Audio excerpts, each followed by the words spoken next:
Tema de hoje: onde está aquele primeiro amor? Onde está aquele primeiro amor? Quero falar sobre esse tema hoje com os irmãos, porque nós estamos chegando num tempo difícil até para a igreja. Como eu falei ontem com os obreiros, existe hoje no mundo um desejo de muitos irmãos por um avivamento. Aconteceu, como eu disse semana passada aqui, em Osborne, lá nos Estados Unidos, dentro de uma faculdade metodista, se eu não me engano, que prepara pessoas. O desejo do fundador da faculdade era que as pessoas que por ali passassem fossem formadas também em teologia e pudessem pregar o Evangelho. E eles tiveram, depois da fundação, um chamado avivamento em 1970, tiveram depois um outro avivamento em 1990, 91, e agora, 2023, houve de novo esse avivamento, que começou do nada. Eles têm cultos pontuais durante a semana. Num destes cultos, o pastor que pregou, um dos representantes da faculdade, segundo a gente viu ou assistiu pouco dessa pregação pela internet, foi uma pregação normal, comum, simples, nada de extraordinário, né? Mas ainda assim, depois dessa mensagem, o coração de alguns jovens ali, eles começaram a buscar a Deus, a orar, a clamar, e isso foi gerando 1 hora, 2 horas, 3, 4, 5, 10 horas, 12 horas, entrou a madrugada fora, e aí as pessoas os outros estudantes que moravam nos apartamentos, viviam ou conviviam juntos, cadê fulano, cadê Beltrano? Está lá na igreja ainda, foram para lá, viram aquele mover de Deus, o pessoal orando, chorando, aí sentiram o desejo de se unir, e foi vindo, e em 10, 12 dias já tinha lá mais de 1.000, 2.000 pessoas, ou seja, uma cidade de 6.000 habitantes, de repente em 20 dias estava com 20.000 pessoas que vieram dos Estados Unidos e de outras partes do mundo. Foi um mover, foi legal, foi bacana, acabou inclusive, parou. E quando você fala a palavra avivamento, a ideia da palavra avivamento é um ressuscitar, e só ressuscita quem está morto. Essa palavra, esse avivamento, que muitos desejam hoje, talvez até falam de avivamento e não entendem muito o que é o avivamento, todavia, é bom ter esse desejo, é bom buscar a Deus. A gente vive um tempo, irmãos, que as pessoas estão um pouco afastadas de Deus. E é óbvio, a Bíblia, ela já previa isso. A Bíblia tem que se cumprir. A minha oração aqui, vocês sabem, nessa comunidade, a minha oração é o seguinte: Deus, a tua palavra tem que se cumprir. Então que nós aqui venhamos a cumprir a parte boa da palavra, que a parte ruim já tem muita gente cumprindo por aí. E quando Jesus, através de João, ele revelou para João, no livro de Apocalipse quer dizer revelação, quando ele começou a revelar fatos que iriam ao longo dos séculos acontecer na igreja do Senhor e no mundo, dentre estas revelações, nas igrejas da época, as igrejas que já foram constituídas na época, tipo 40 anos depois que Jesus já havia subido, depois Paulo, 70 anos depois de Cristo, também constituiu várias igrejas. Mas quando Jesus, nessas igrejas, elas estavam caminhando, estavam indo, teve algumas igrejas, em especial na Ásia Menor, em cidades da Ásia Menor, chamada Ásia Menor, igrejas que receberam uma revelação especial de Cristo, através de João, para a igreja. E nestas revelações, Jesus identificava algumas coisas boas que as igrejas tinham, mas também apontava alguns defeitos que as igrejas tinham. E sempre no final ouvia-se ou lia-se essa expressão: quem tem ouvidos para ouvir, ouça o que o Espírito diz às igrejas. E é até interessante essa expressão, porque, poxa, quem tem ouvido justamente é para ouvir. Mas é interessante também entender que tem muita gente que tem ouvidos, mas não ouve a palavra de Deus. Então, nessa identificação, Jesus, para algumas igrejas, ele escreveu, ou João escreveu a revelação de Cristo para as igrejas.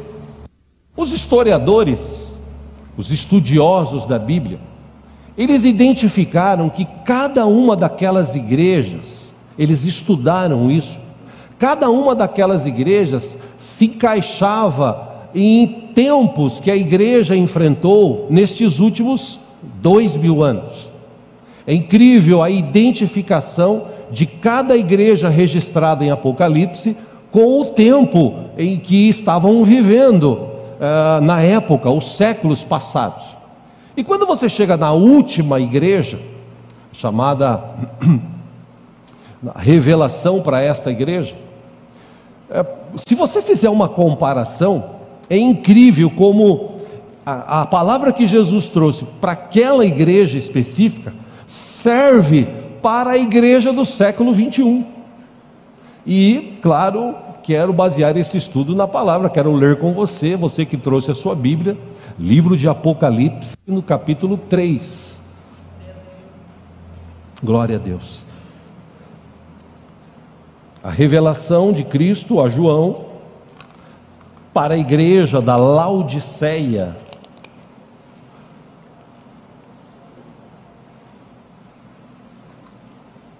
Glória a Deus. Apocalipse é tão difícil de achar, né, irmãos?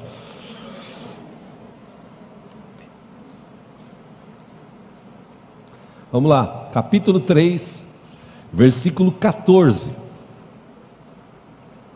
Para chegar no amor perdido, a gente precisa entender algumas coisas antes que está acontecendo com a igreja do século 21. Capítulo 3, versículo 14.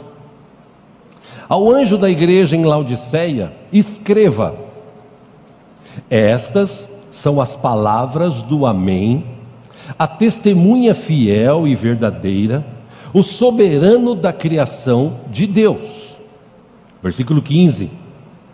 Jesus diz assim: conheço as suas obras, sei que você não é frio nem quente.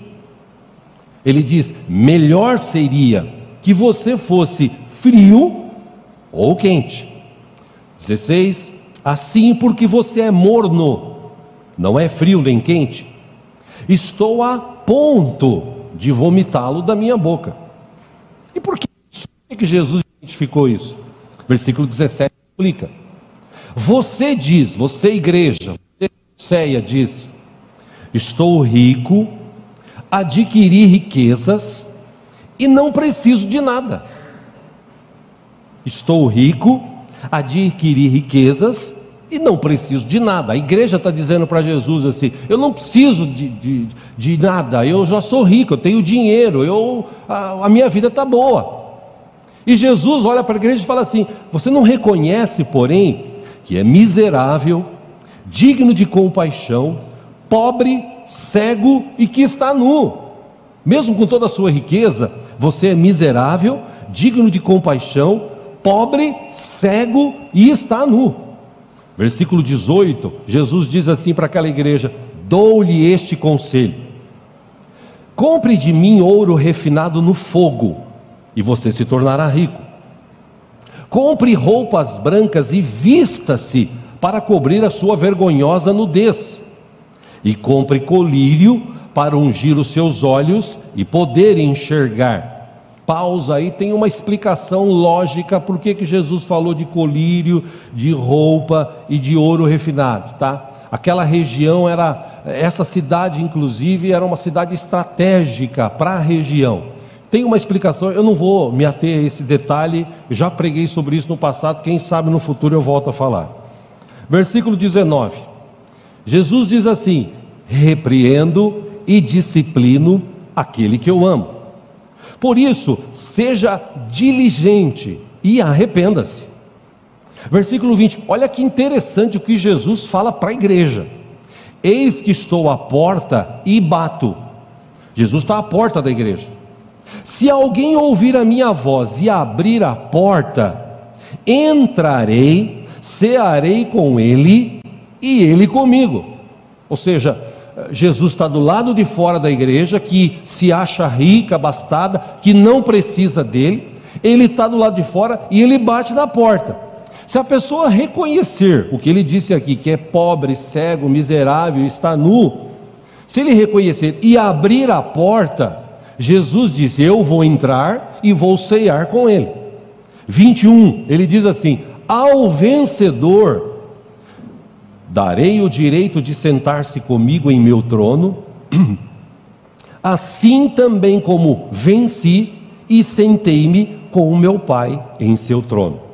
22 e último, aquele que tem ouvidos ouça o que o Espírito diz às igrejas. Esse é o retrato da igreja do século 21. Poderia ser o retrato da igreja de Laodiceia. Como eu disse, tinha uma explicação por que Jesus falou tudo isso para aquela igreja. Mas também tem uma explicação para o século 21. Se você fizer uma comparação para o século 21, as pessoas hoje, elas estão cada vez mais se afastando de Deus. Por exemplo, alguns anos atrás, nos Estados Unidos, você já deve ter ouvido falar isso, só para lembrar, a filha do grande pastor e pregador Billy Graham, que ganhou, segundo as estatísticas, em toda a sua carreira de 100 anos pregando a palavra de Deus, ele ganhou mais de 2,5 milhões de pessoas no mundo para Cristo. Uma de suas filhas foi entrevistada por um programa de televisão lá nos Estados Unidos. E nessa entrevista, a apresentadora perguntou: já que você fala tanto de Deus, já que você ama tanto esse Deus, por que a gente vive essa desgraça que nós estamos vivendo no mundo de hoje? Mortes, estupros, destruição de famílias, tudo que está acontecendo. Já que você fala tanto de Deus, que Deus é bom, que Deus é maravilhoso, que Deus ajuda, que Deus transforma, por que a gente está vivendo esse momento? A filha de Billy Graham, ela pensou bem e ela disse: a gente está vivendo esse momento porque nas escolas antigamente nas escolas a gente, antes de começar a aula, cantava, orava. Antigamente as pessoas, elas iam mais à igreja, elas adoravam a Deus. Hoje, grandes cantores, da época que ela disse isso, grandes cantores americanos, dos Estados Unidos, entre estes, Whitney Houston, que começou cantando numa igreja evangélica e saiu para fazer sucesso. Fez tanto sucesso que aos 50 e poucos anos de idade morreu de uma overdose dentro de um hotel depois do show. Ela disse: a gente está vivendo isso porque as pessoas não querem mais saber de Deus. Elas precisam de Deus, vão até Ele, Ele é misericordioso, Ele ajuda, Ele abençoa, Ele capacita, Ele liberta, Ele cura, Ele enriquece. Esse é o nosso Deus. Só que as pessoas, quando são abençoadas, quando elas estão bem, elas se afastam de Deus, elas esquecem aquele primeiro amor. E é o que a gente vive hoje no século 21. Você fala assim: pastor, mas está cheio de igreja cheia por aí. Eu sei que está cheio de igreja cheia por aí, glória a Deus por isso. Mas ainda assim, em meio a tantas igrejas cheias, existem, segundo as estatísticas, mais de 20 milhões de desviados no Brasil. Desviados. Fora os chamados desigrejados, pessoas que desistiram da igreja. Pessoas que no começo foram lá, participaram, amaram, e depois acabaram se esquecendo, acabaram sucumbindo aos encantos do mundo, àquilo que o mundo oferece. E Jesus identifica exatamente esta situação naquela igreja. Essa profecia de Jesus foi para uma igreja que se esfriou. Uma igreja que esfriou. E é interessante, meus irmãos, que o que aconteceu, por exemplo, no ano passado, em meio à política, muitas igrejas, muitos líderes se envolveram politicamente. A igreja ficou meio politizada ano passado. Pessoas que apoiavam o candidato A, pessoas que apoiaram o candidato B. E nos tempos de João Batista, quando João Batista começou a pregar e antecipar a vinda de Jesus naquela época, a religião da época estava politizada. Deus não estava no palácio, no templo, porque naquela época o rei não era descendente de Davi. E Deus não estava no templo, no palácio do rei, porque não era descendente de Davi. Deus também não estava no templo, junto com os sacerdotes, porque os sacerdotes, eles não eram descendentes de Arão. A política tomou conta da época. Os líderes, eles queriam fazer política, e aí começaram a colocar pessoas conforme o seu desejo, não conforme a linhagem que havia descrito na Bíblia. Por isso a voz de Deus vinha do deserto, porque dentro da igreja e dentro do palácio não tinha ninguém que tinha esse desejo de falar do Evangelho, de Jesus, de Deus. Ao contrário, eles afastavam Deus, as pessoas de Deus, por conta dessa política que havia na época. Os caras, os líderes, eles tinham interesse em ter um conchavo com Roma, que era o exército maior que dominava na época. Eles tinham esse desejo de ter esse conchavo com eles, para eles serem favorecidos. E o povo, e os irmãos, me permita essa expressão em nome de Jesus, que se dane. O importante é a gente estar bem e ter recursos. Nessa época que tivemos ano passado, meu irmão, sinceramente, eu mesmo fiquei um pouco envergonhado com tanta discussão acerca do candidato A, do candidato B, a briga, a manifestação popular que se teve. Eu estou falando isso no meio da igreja, do povo cristão. Olha, eu arrisco dizer que se nessa época que foi falado tanto do candidato A, do candidato B, se tivessem falado de Jesus, as igrejas estavam muito mais cheias do que estão hoje. Porque quando começou a falar de candidato A, candidato B, candidato A, candidato B, as pessoas houve uma desunião, uma separação. Formaram-se facções no meio das igrejas. Pastores que tinham uma amizade, perderam esse relacionamento por causa da política. Pessoas que deveriam estar juntas com uma só fé, um só amor, um só batismo, um só Espírito, falando de Jesus, que o que importa para a igreja, irmão, irmã, é falar de Jesus, ponto. Mas e a política? Mas e se o partido A, partido B, partido C entrar, tal? Bom, faça a sua parte, vá lá e vote conscientemente. Agora, independente disso, nós temos um Deus que cuida da gente, e quando a gente se coloca na presença dele, não tem político, não tem partido, não tem demônio, não tem estado, não tem nada que possa impedir a bênção de Deus sobre a minha vida e sobre a tua vida, o cuidado de Deus sobre a minha vida e sobre a tua vida. Não tem, não adianta. Deus sempre sairá vitorioso, e aqueles que o servem de todo o coração sempre também serão vitoriosos, apesar das lutas, das dificuldades, apesar dos levantes. Maior é aquele que está em nós do que esses que estão no mundo. Então, falando desse primeiro amor, Jesus, Apocalipse 2:4, acompanhem aqui. Ele disse assim para aquela outra igreja: contra você, porém, eu tenho isso. Você abandonou o seu primeiro amor. Então, faz o seguinte: lembre-se de onde caiu, arrependa-se e pratique as obras que praticava no princípio. Que princípio? Um dia você se converteu. E nesse momento de conversão, o que houve dentro do teu coração? Houve libertação, houve uma limpeza. Jesus Cristo tirou todos os nossos pecados. A Bíblia nos ensina que assim como o Oriente está oposto ao Ocidente, assim os nossos pecados foram lançados opostamente da nossa vida, porque Jesus teve misericórdia de nós, Ele morreu na cruz por nós, Ele deu a sua vida por nós, Ele morreu, mas Ele ressuscitou, Ele está vivo e Ele vai voltar para buscar a sua igreja.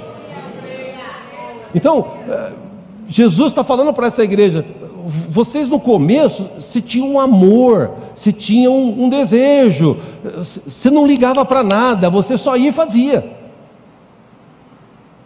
Só que ao longo do tempo, meus irmãos, eu já falei aqui e repito, o diabo, ele me permita falar isso, tá? O diabo é bom naquilo que ele faz. Ele se levantou, e Jesus deu a dica. O inimigo vem, o ladrão vem para roubar, matar e destruir. Então ele não vai sossegar, nem ele nem os seus demônios, ele não vai sossegar nunca de tentar destruir a igreja, de tentar semear contenda entre irmãos, de tentar levantar pessoas ou plantar pessoas dentro do Evangelho. Meu irmão, por que você acha que Jesus falou que dentro da igreja dele haveria joio e trigo? Por que Jesus falou isso? Poxa, se é igreja, se foram lavados e remidos pelo sangue de Jesus, se os pecados foram perdoados, poxa, por que ainda tem joio? Tem joio. Em todo segmento, seja futebol, seja no segmento empresarial, familiar, sempre tem uma ovelha negra. Sempre haverão pessoas que estarão sendo usadas pelo inimigo para tentar destruir. Mas eu repito, irmãos, maior é aquele que está em nós. E a obra, ela é de Deus.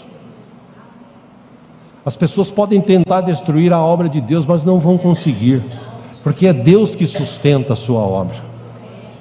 Ao longo do tempo, esse amor, ele vai se esfriando. E Jesus, é interessante essa expressão aqui, você porém, eu tenho isso contra você, você abandonou. Essa expressão abandonou, daqui do texto, ela vem de uma raiz da palavra grega aphiem, que traduzido, para abandonar nesse texto específico, tem um significado mais abrangente do que simplesmente abandonou. A concordância de Strong define esta palavra abandonar do grego, ao pé da letra, da seguinte maneira: é mandar embora, partir, é enviar para outro lugar. Essa expressão abandonar do grego que Jesus usou é como se o marido abandona e se divorcia da sua esposa. É expelir, é deixar ir, é negligenciar, é deixar de lado uma dívida, é desistir, é não guardar mais, é deixar alguém a fim de ir para outro lugar, é desertar sem razão, é partir deixando para trás algo, e por último, deixar destituído. Ou seja, a expressão que Jesus usou, você abandonou o primeiro amor, ele quis dizer o seguinte: é a mesma coisa que o marido abandonar a mulher, é a mesma coisa que a pessoa tem uma responsabilidade e ela larga para trás. Me permita de novo essa expressão, que se dane. Essas expressões aqui, essas definições, refletem não uma perda que possa, ser denominada como sendo algo acidental. Ao contrário, Jesus está falando de um ato voluntário. A pessoa decidiu isso. E é interessante que Jesus está exortando a igreja Mas o texto também é tão bom, porque ele não fala de uma completa falta de amor. Ainda havia amor no coração das pessoas. Jesus está aconselhando a eles recuperarem o primeiro amor. Porque hoje você pergunta para a pessoa: você ama a Deus? Eu amo a Deus. Mas se eu amo mais.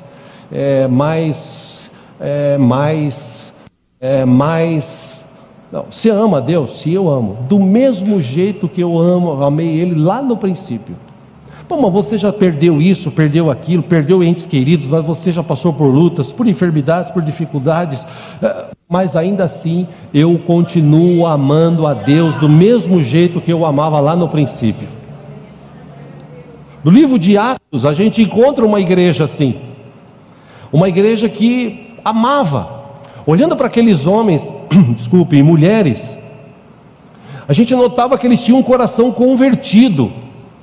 Eles eram aquelas pessoas, gente apaixonada por Deus, gente que ama Deus acima de todas as coisas, gente que entende o chamado de Deus.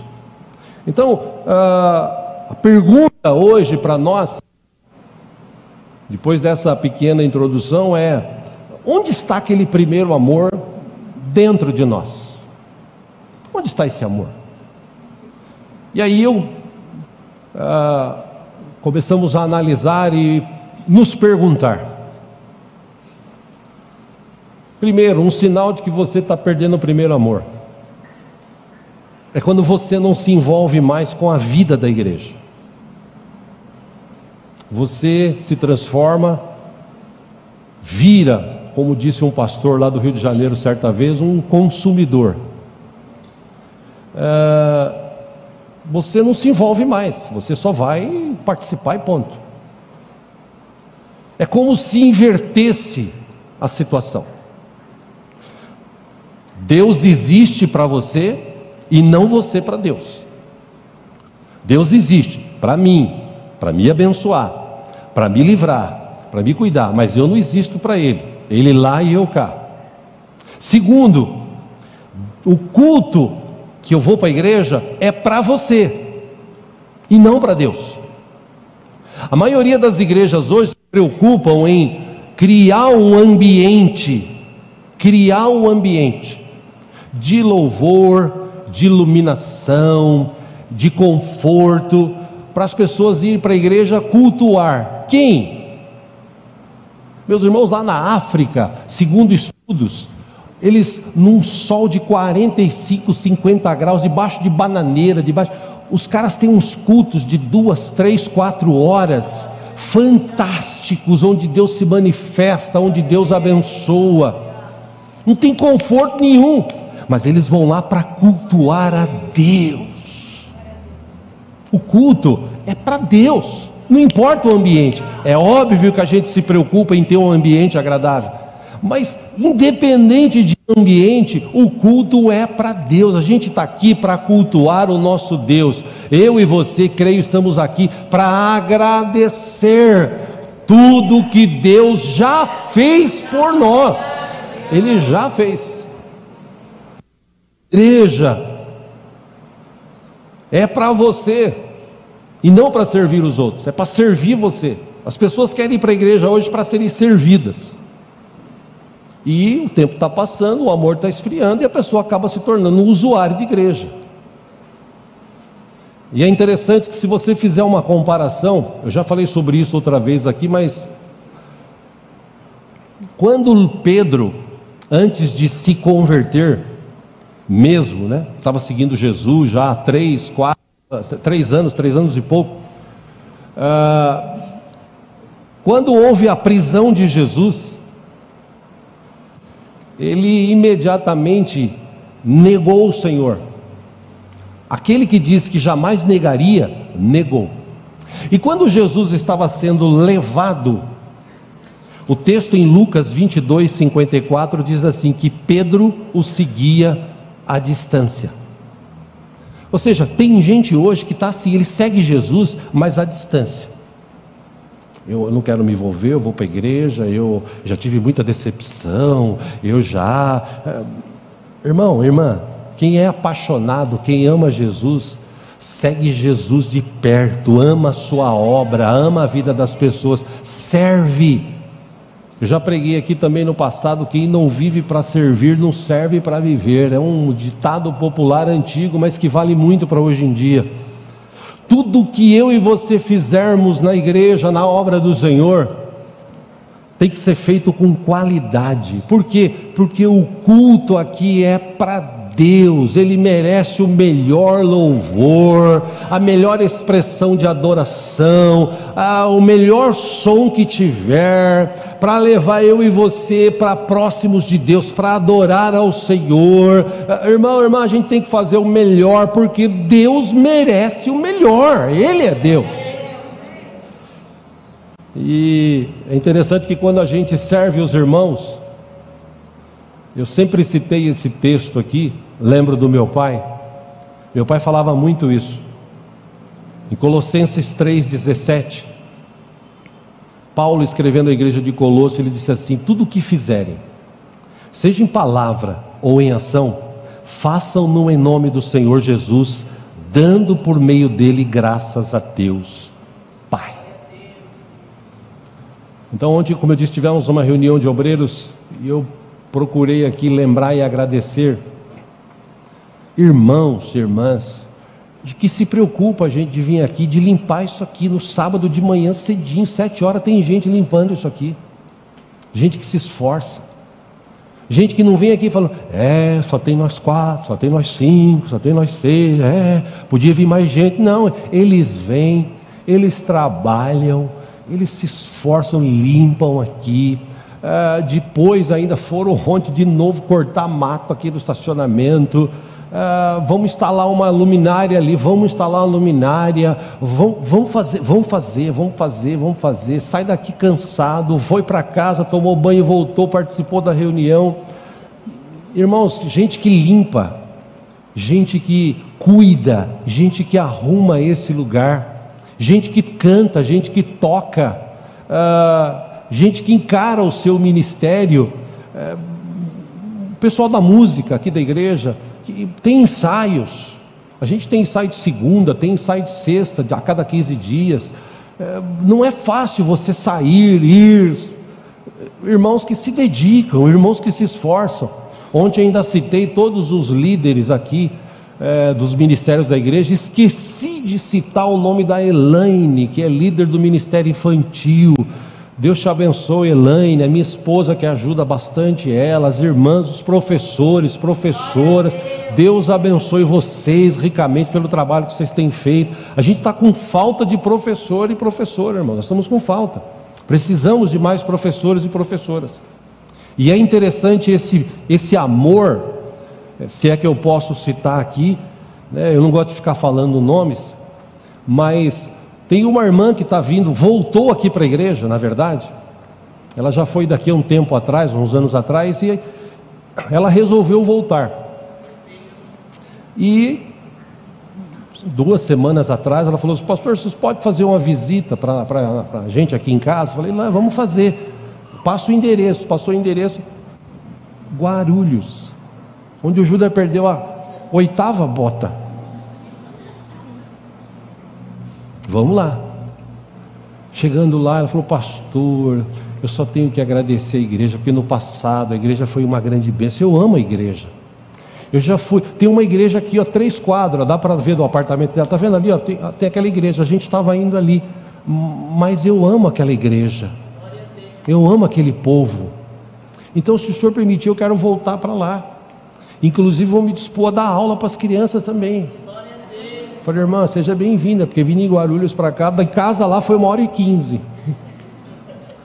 É óbvio que de domingo deve demorar menos, mas só quem ama se dispõe a fazer algo assim, vim de longe para servir a Deus e as pessoas. Ou seja, a gente tem um dom, todos nós temos um dom, e de alguma maneira a gente precisa manifestar esse dom. Deixa eu correr aqui, senão eu não vou conseguir terminar o que eu quero falar hoje. Quero deixar claro aqui também, como eu já disse para vários irmãos, ministério não é posição, título. Ministério é serviço. Meu ministério é servir. Servir a Deus, servir os irmãos, servir a sua obra. E eu louvo a Deus por vários irmãos que a gente tem aqui, que servem a Deus, às vezes se desdobram aí para servir ao Senhor. Gente que realmente não perdeu o primeiro amor, que ainda está lá, ó. Estou lá. Tem gente que às vezes nem tem disposição ou tempo, mas está lá abençoando financeiramente, é fiel nos dízimos, na oferta, ajuda a sustentar toda essa obra que se é realizada aqui para a glória de Deus. Deus levanta a gente assim. Deus levanta a gente assim. Bom, segunda questão que eu entendi de pessoas que perderam o primeiro amor. Quando é que você perde o primeiro amor? Quando eu e você não estamos mais abertos para aprender. E eu quero deixar claro aqui, né, de novo, como eu falei para os obreiros ontem, que boa parte, ou parte dessa mensagem aqui foi pregada pelo meu amigo pastor Anésio, na igreja dele em Osasco, há umas 2 semanas atrás, e eu ouvi, falou muito no meu coração. Eu falei com ele, falei: escuta, eu posso pegar alguma coisa? Claro, prega o que você quiser. E ele que escreveu isso. Quem é orgulhoso, não importa o que você ensina, ele nunca vai mudar. E a gente, nós que somos cristãos, nós que nos convertemos, a gente precisa ter um coração ensinável. O que é um coração ensinável? Meu irmão, minha irmã, nós pregamos aqui nesse lugar a palavra de Deus. E a palavra de Deus é viva e eficaz na vida daqueles que creem. O grande mestre aqui desta igreja é Jesus. Ele é o mestre das nossas vidas, é Ele que nos capacita através do seu Espírito Santo, é Ele que levanta pessoas, é Ele que move, que toca em corações. Este é o Espírito Santo, nosso Deus. Quando você menos espera, Deus move, Deus levanta, Deus capacita. E foi o que eu falei aqui já, falando de novo da Lívia aí, 16 anos, 15 anos de idade, tocando o que essa menina toca. Esse dia eu estava até zoando ela, olhando ela tocar pela internet, assistindo o culto, né? E ela toca assim, ó.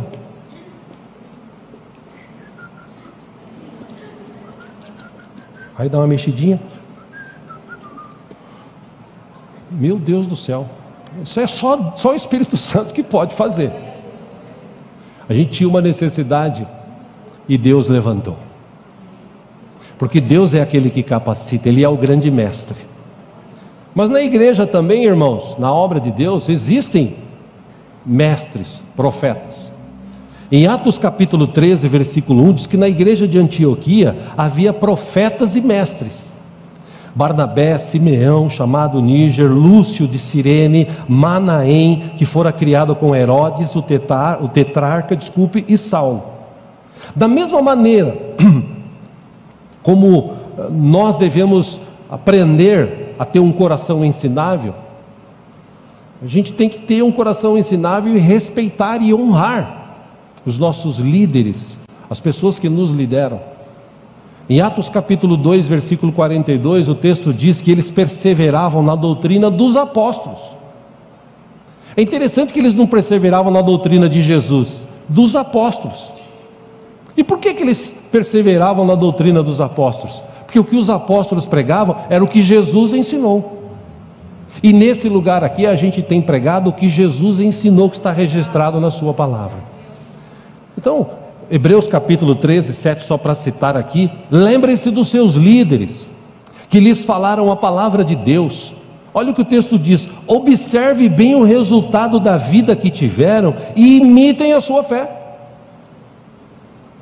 E um dos pastores que eu tive na minha vida, entre vários, né, além do meu pai, um deles, eu citei aqui quinta-feira, eu pude visitar na última terça, lá em Serquilho, pastor Benedito José, que estiver assistindo, que Deus o tenha aí e conserve com saúde, 82 anos de idade, lúcido, morando sozinho, a esposa faleceu, foi um dos meus pastores.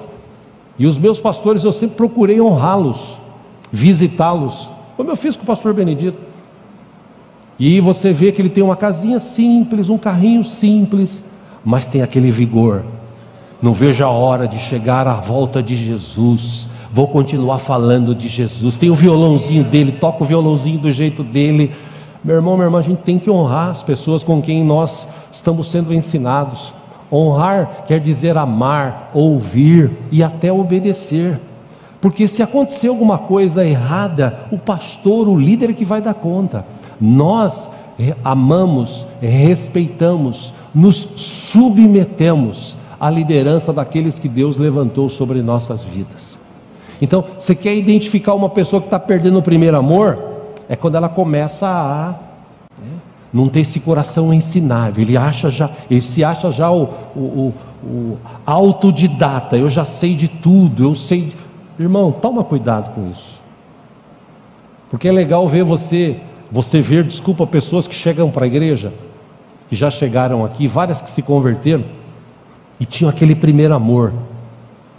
E é gostoso você ver irmãos que já se converteram há anos aqui, há anos.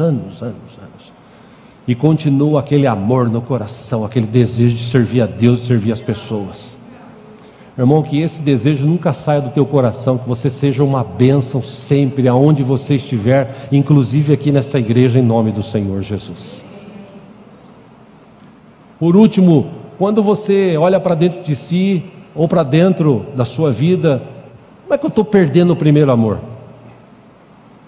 Quando você começa só a enxergar defeitos. Muita gente pensa que está amadurecendo quando ela começa a enxergar os defeitos da igreja e dos outros. E meu irmão, quando você só enxerga os defeitos, porque tem uma diferença de você enxergar defeitos, mas também enxergar as virtudes. Porque todos têm defeitos, inclusive eu, mas também todos têm virtudes. E o problema das pessoas é que elas enxergam só os defeitos. E quando você enxerga só os defeitos, você está virando rabugento ou rabugenta. Sabe aquelas pessoas rabugentas? E a rabugice é terrível, inclusive dentro de casa. Um adendo aqui, porque tem muito casal que no começo, né, era o meu amor, eu trouxe para você um chocolatinho. Não era assim no começo? Aí o tempo foi passando e o amor parece que foi acabando. Você chega na tua casa, a mulher está daqui que jeito? Aquele jeito que, meu Deus do céu, né? Aí você chega, a mulher fala assim: mas você já veio? Irmão, essa rabugice, a gente tem que começar a tirar dentro de casa. A gente tem que manter aquele amor, aquele respeito que a gente tinha lá atrás quando a gente se conheceu. Eu com a minha mulher, ela comigo, você com a tua esposa com você. E quando a gente tem isso dentro de casa, isso reflete na vida das pessoas com quem nós nos relacionamos. Aliás, vai um adendo aqui para você e para mim, que segundo estatísticas, segundo estudiosos, presta atenção nisso, segundo estatísticas, segundo estudiosos, eu e você somos o reflexo das 5 pessoas mais próximas da gente.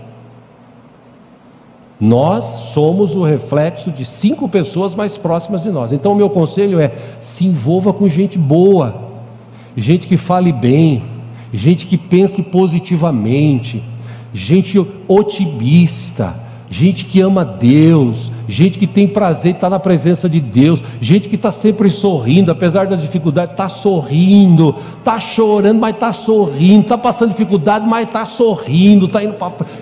Fica perto de gente assim, porque isso vai começar a refletir na tua vida. E quando você começa a murmurar, quando você começa a enxergar defeitos, meu irmão, eu já preguei aqui esse ano várias vezes, é só você olhar o povo que saiu do Egito. O povo que saiu do Egito, eles tinham uma vida amarga. Por quê? Porque a gente saiu do Egito, eu era escravo lá, mas lá eu comia carne, eu bebia água, mas eu era escravo, né? Agora eu sou livre, agora não tem mais cara dando chicotada nas minhas costas, mas não tem carne. mas não tem água. E falando para eles: eu vou dar para vocês uma terra que mana leite e mel, uma terra abençoada, permaneçam firmes. Mas aquele povo perdeu o amor, o primeiro amor assim, que eles saíram do Egito regozijantes. Oh, glória, aleluia, vamos para uma terra que mana leite e mel, glória a Deus, aleluia, saíram sambando, cantando, adorando, até chegar lá no mar. Quando viram o exército, já começaram a reclamar. Deus abriu o mar, passaram para o outro lado, o mar fechou, engoliu todo o exército de Faraó. Quando eles viram aquilo: Deus está com a gente, aleluia, vamos cantar, vamos adorar, glória a Deus, até chegar outro dia e vir a sede e a fome. Que povo é assim, o amor acaba rapidamente. A gente precisa ter no meio da igreja esse pacto de amor mútuo uns pelos outros. 1 Tessalonicenses capítulo 5 versículo 14, Paulo escreveu assim: exortamos vocês, irmãos, a que advirtam os ociosos, confortem os desanimados, auxiliem os fracos e sejam pacientes com todos. Ai, Senhor, pacientes com todos. Essa parte não pode pular, porque paciência,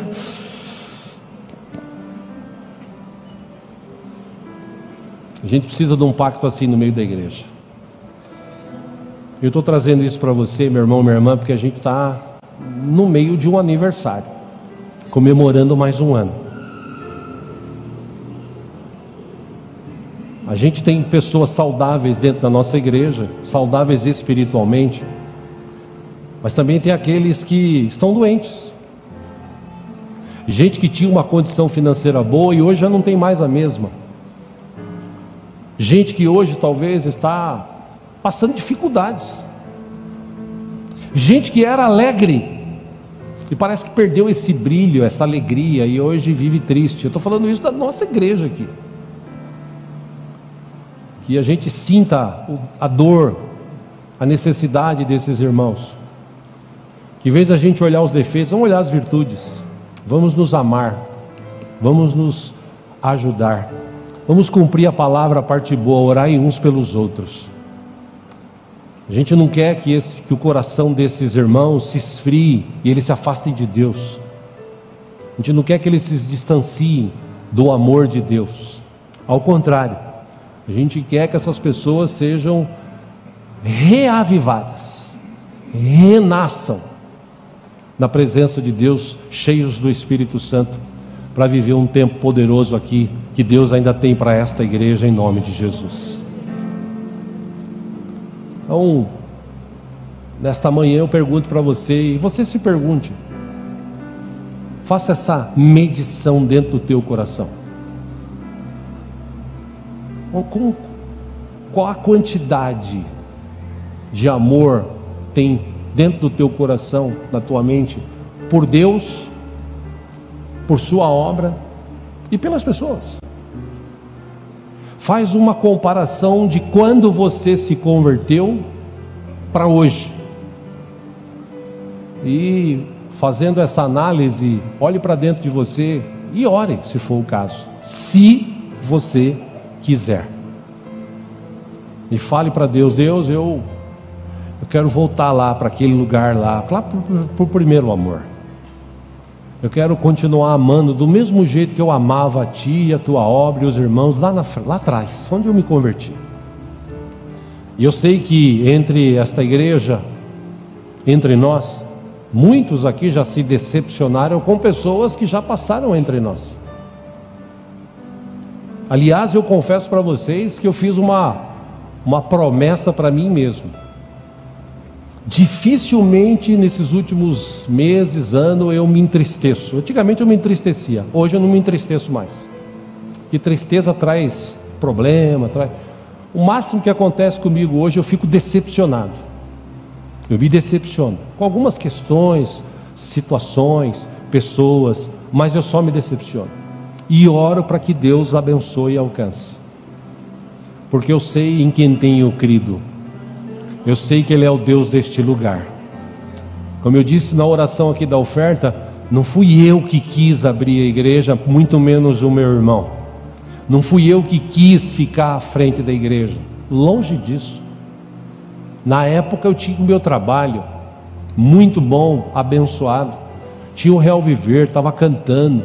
Tinha acabado de gravar um disco. Podia até hoje estar vivendo de música.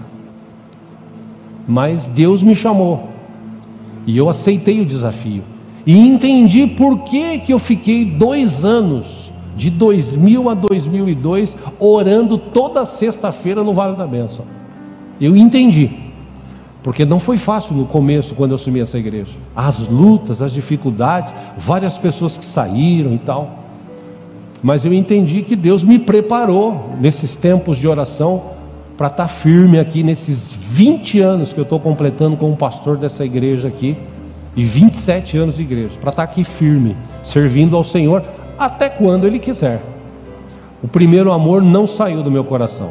Eu continuo amando a Deus sobre todas as coisas, continuo amando a sua obra e continuo amando todos vocês.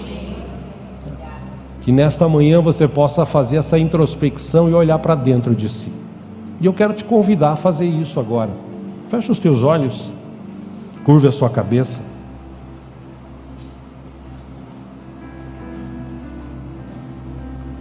Em Mateus 24:12, ouça isso de olhos fechados, Jesus disse: por se multiplicar a iniquidade, o amor de muitos se esfriará. Faça essa medição dentro do teu coração. Quem era você quando se converteu? Quem é você hoje, anos passados dessa conversão? O quanto que você fazia, se dedicava, lutava, e o quanto você faz hoje. Pense sobre isso. Entenda, em nome de Jesus, de olhos fechados, não é acusação, não é cobrança, longe disso. Estou te trazendo essa palavra para você refletir, porque você tem talento, tem capacidade, tem a unção de Deus, e talvez você esteja aí parado no tempo. Desperta, aproveite, Jesus está voltando. E mais uma vez Ele deu a oportunidade da gente nessa manhã estudar sobre esse tema. Talvez você imaginava uma palavra, hoje eu vim para falar isso, para despertar você nesse amor dentro do teu coração. Você que está em casa, se você está assistindo a gente e de repente você está nessa condição, eu quero convidar também a você a se fazer essa autoanálise, se autoanalisar. E volte para Cristo enquanto é tempo. Homens e mulheres decepcionam, isso é fato, mas Deus não. Deus nunca vai te decepcionar. Aproveite. Os irmãos aqui vão cantar uma canção, enquanto isso, de olhos fechados, reflita sobre este assunto.